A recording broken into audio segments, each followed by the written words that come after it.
जटणी नगर समस्त वासी को आउ थे जनवाक चाहूँगी जे आपण मानकर साहाय्य और सहयोग रे गत दुई थर जो मासर तृतीय रविवार रे पथोत्सव आयोजन करूँ आगामी 15 तारीख जो दिन कि महाशिवरात्रि पड़ुची आम से दिन करने को जाऊँ गोटे लोकंर भितर क्वेश्चन मार्क थिला जे जेहेतु जागर अच्छी से दिन हूँ ना नहीं बोली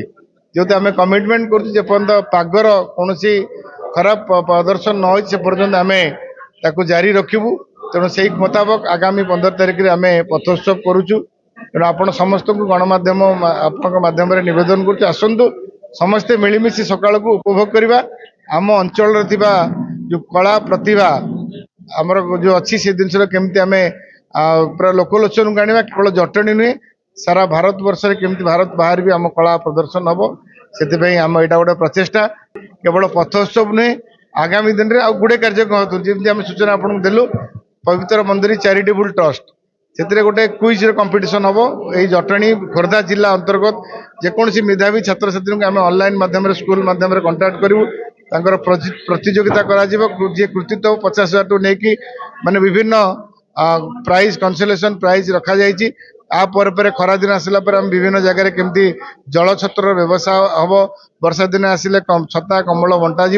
तो विभिन्न माध्यम लोक जोड़ा लोक समस्या सहित रहा आगामी दिन गुड़े कार्यक्रम कर तेणु आपण नवेदन करुँ आसतु समस्ते मिलमिशि भाईचारा सहित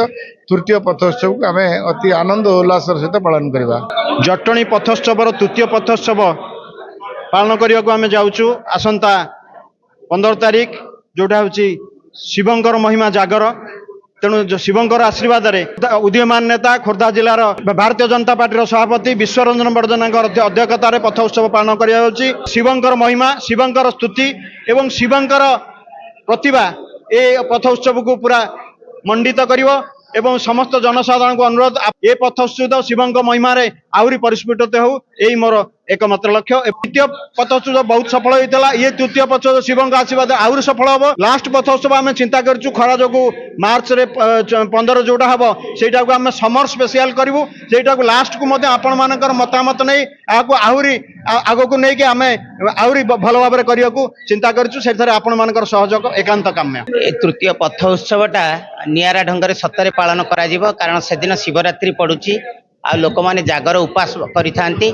जे मु जनसाधारण को आपण माध्यम अनुरोध करी आपण मैंने ये पथोत्सव को सकाल 6टार आसतु आपण आम पथोत्सवटा को जमीती आपण मंदिर गला भाया लगे शिवालय भाया हरिभाइना छकरू महुलगुड़िया छक आम से शिवालय भाया साजसजा करूँ आपण को फिल हे जे मु मंदिर रास्तार जाऊँगी कि मंदिर को आसी तेणु 20 फुट हाइट्र